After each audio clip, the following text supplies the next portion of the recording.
Welcome back to the Dirt Head Shed. This week we're going to talk about how to weld plate steel to cast steel. This one should be pretty fun.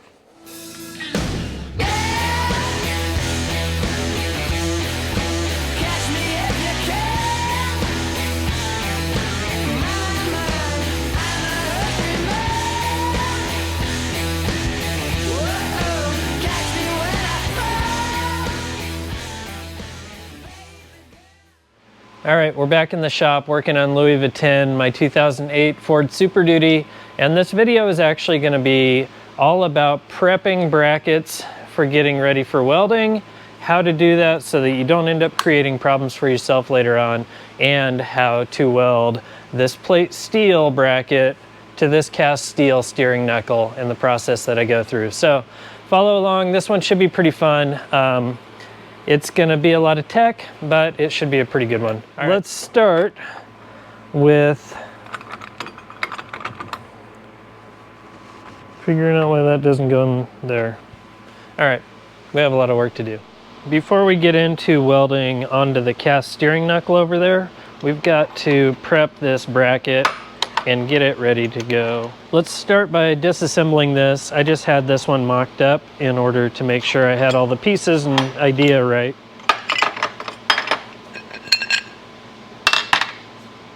All right, here's the bracket, how it comes from Barnes. Very similar to pretty much any other company that's selling stuff like this. You'll have a little bit of slag left from where their laser cutter was cutting at. So we're gonna go ahead and step one is gonna be clean off any of that slag. And then we're also gonna prep these edges where we're gonna be welding.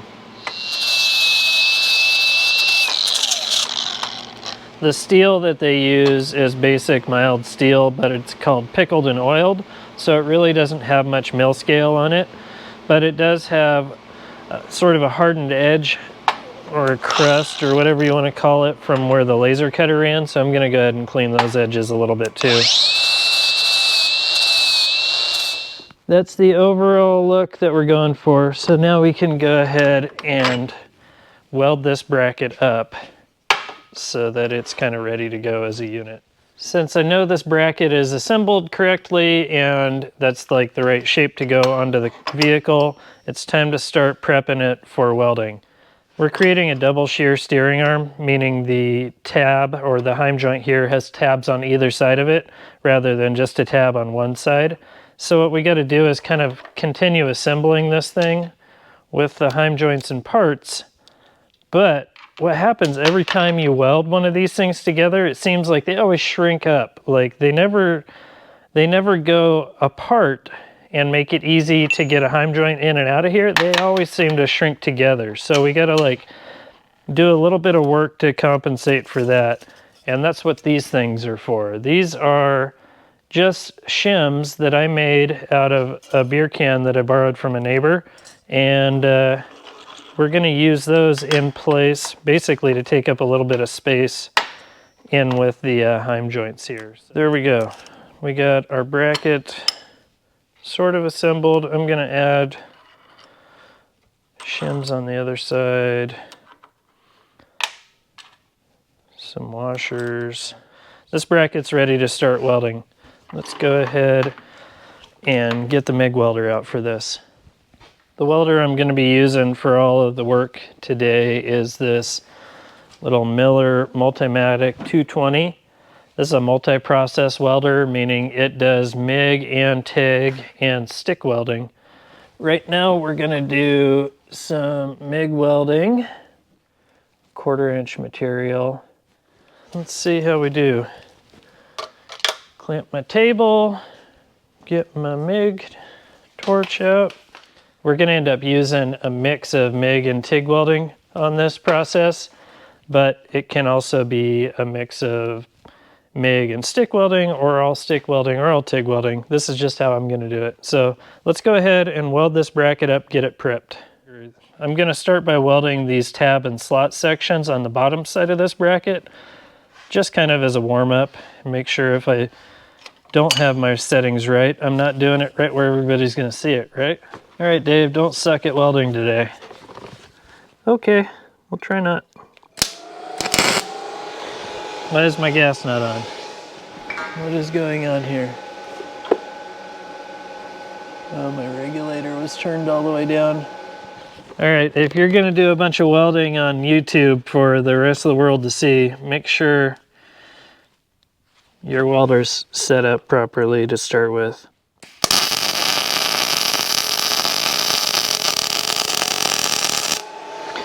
That's better.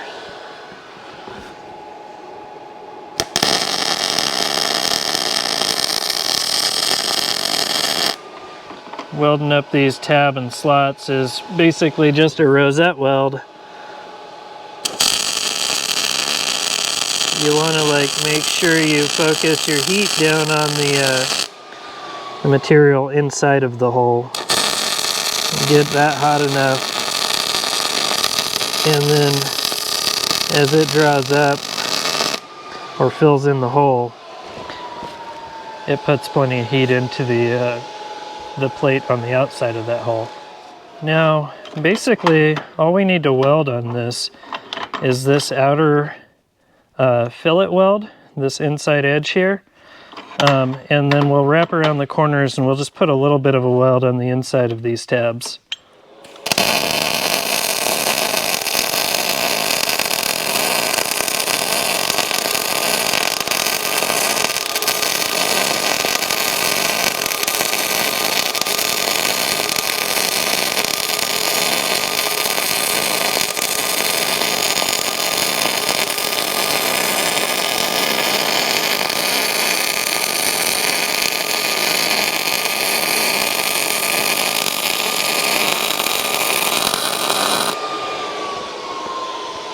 Nice. For this little, what looks like a little welder, this thing really rips. So I'm just I'm really focusing this heat on the 1/4" plate, and then I'm drawing it up to that 3/8 plate.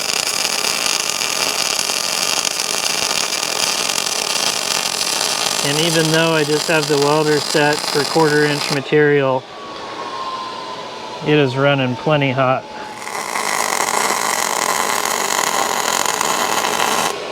Typically when you're doing like a shock tab or something like this, you don't really have to weld the whole inside edge. But if you kind of wrap the corners and go in a little bit like this, it helps keep a crack from forming later on. This side I'm just going in about 1/4 or 1/2 inch.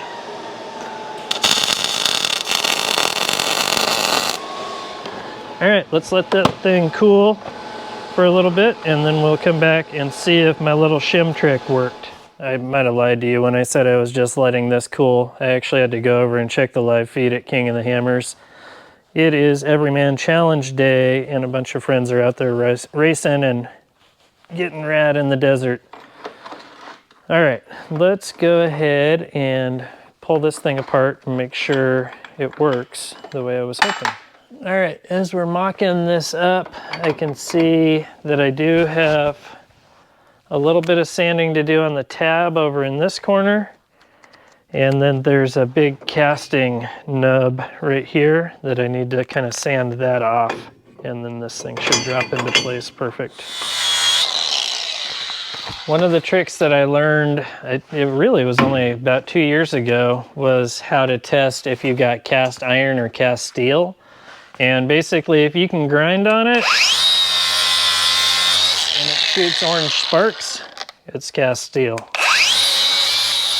Now, if I'm wrong about that, feel free to tell me, because I'm always down to learn something new. But that was something that I was talking with Ian over at Big Tire Garage, and that was kind of what he let me believe. So I am going under the assumption that these are cast steel. Seems like cast iron is pretty much only used on like a bunch of plumbing fittings in like commercial use and in engine blocks.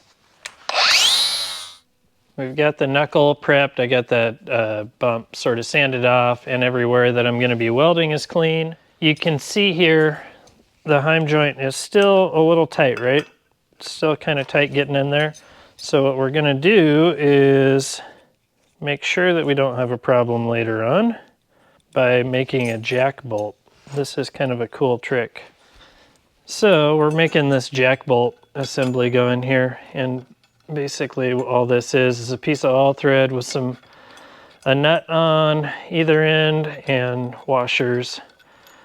And we're just using this to put a little bit of outward pressure on these tabs so that as I continue welding or weld this into the car, the truck, it doesn't continue to shrink up on me.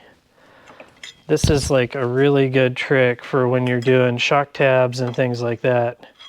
So you can see now with a little bit of pressure on the jack bolt, that heim joint fits in there freely. We're gonna leave this in here for the whole time I'm welding. So I guess it's time to really get ready for welding this thing, and we're gonna get into that here in a second.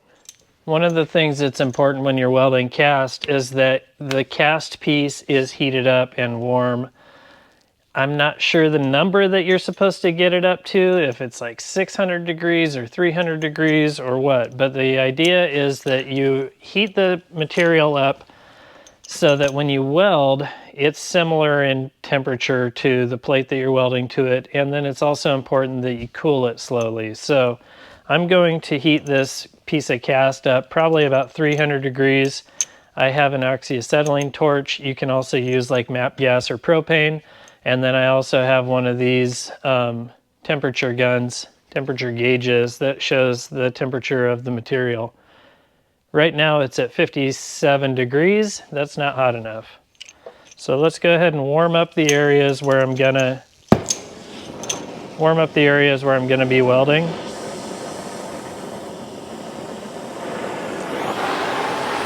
I should probably use a rosebud doing this, but I didn't feel like swapping out. The torch will also help kind of clean some of the contaminants out of the metal, and it will draw the moisture out of it as well. Let's see, where are we at? It looks like we're 280, 300 degrees. I'm gonna call that good as far as ready to weld. Let's go ahead and grab the bracket. This thing's still a little bit warm, which is good. We'll get that sort of in place. That's it. That's the spot. It's still good to go. All right, I'm gonna go ahead and preheat a little bit more just because I want this bracket, the bracket about the same temperature as the cast iron as well. I guess it's the fun part now. Now we get to weld it, and I wanted to show you what I'm using to weld. I am going to TIG weld this, and I have this rod here, which is called Super Missile Rod. It's made by Harris, which is a welding supply company. This is like a hybrid 312 stainless rod, and it is designed for welding dissimilar metals together. Dissimilar metals like cast steel and plate steel. So this is my go-to. I use Super Missile Rod in 16th inch for practically everything I TIG weld. It works great all around. If you don't have a TIG welder, this is the stuff to use right here. This is Hobart cast iron rod. It's called Nickel99. Basically, this is a similar high nickel stainless hybrid rod, and it is made for welding dissimilar metals together as well. I actually used the Nickel99 on Mom's spaghetti when I built the whole front truss for that thing. The plate steel truss that goes up and over the center chunk is all welded with that Nickel99. I ended up knocking the flux off of it and I TIG welded it on, but if you have a stick welder, it will work just fine. So let's go ahead and get going on this Super Missile Rod. There will be a link to that stuff in the bio. But yeah, that stuff is amazing. So let's get cracking before all this stuff gets cold and I gotta like reheat again. I've got my TIG welder set really high. This thing's set at 190 amps, which is higher than I've ever used it. I usually probably weld around 125 amps and below. All the metal is still hot and ready to go. Let's see if we can not suck at TIG welding today. I'm gonna go ahead and get the outer corners hit first with this thing and tack those corners all in. This is a really big gap to fill for a TIG weld, but this super missile rod actually kind of melts at a lower temp, so it fills really good.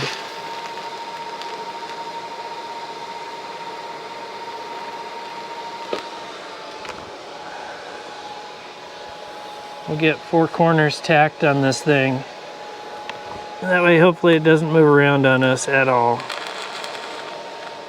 Let's start welding this thing up. There's really no screwing around on this when it comes to working fast.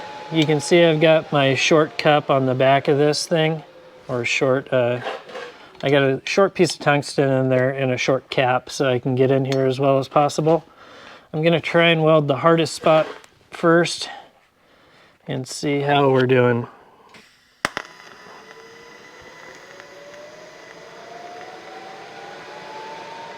I'm sure a lot of guys are gonna be like, oh, you can MIG weld it. I've done it 100 times, it works. You can MIG weld it. I wouldn't say that it's like the best way to do this process, but I know it gets done successfully, so I'm not gonna argue you on that. I gotta go sharpen my tungsten. I totally boogered that up. The inside of the brackets are welded up pretty well. I ended up having to change tungsten because I needed a bunch of stick out and my other tungsten was way too short for inside of there. So we've got a long cap on it now and a fresh blue tungsten.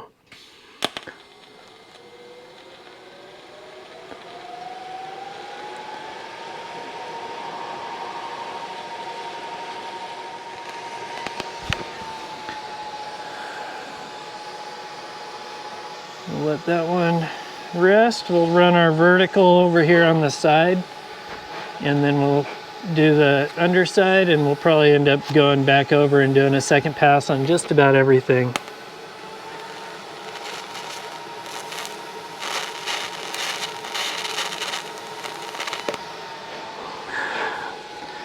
As clean as I got this stuff, it is still some dirty cast iron or cast steel. It is hot. My fingers are on fire.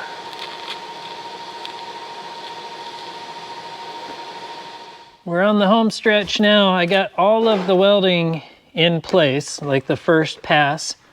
So now we're gonna go ahead and just bust out this top cap and hope that it ends up looking great. I'm stoked so far. I am not the best TIG welder in the world, but I'm trying, I'm practicing a little bit here and there.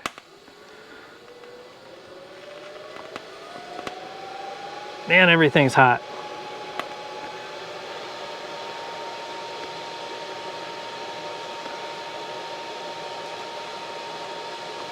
This little machine is just cranking the amperage. I almost feel like this top cap, I could drop the amperage way down.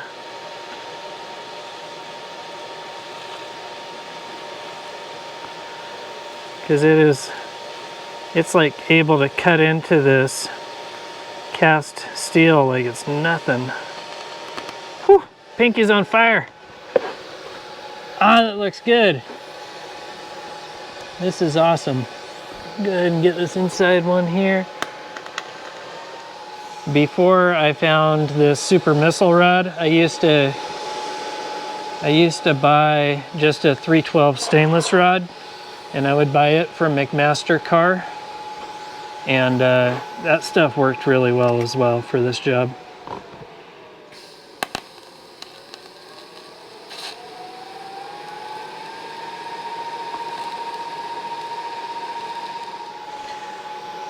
That run right along that edge is a little ugly just because of the amount of contaminants. in that cast steel.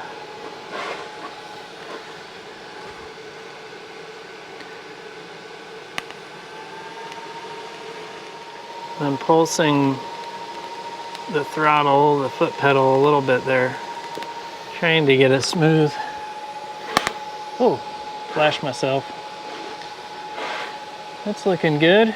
Ah, I love this stuff. So fun.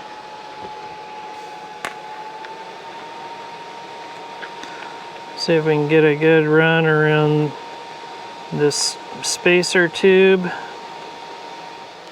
You'll notice I'm also running kind of a big cup on here. It's a Furic number 10 cup, I believe. No, this is a 12. This is a FUPA 12. And basically that large cup and it being a gas lens means that I can run the tungsten stick out a little farther and still get good gas coverage on the weld. That allows me to get into these kind of like hard to reach spots and not have the gas coverage be garbage. I think we're good to go. That worked out really well.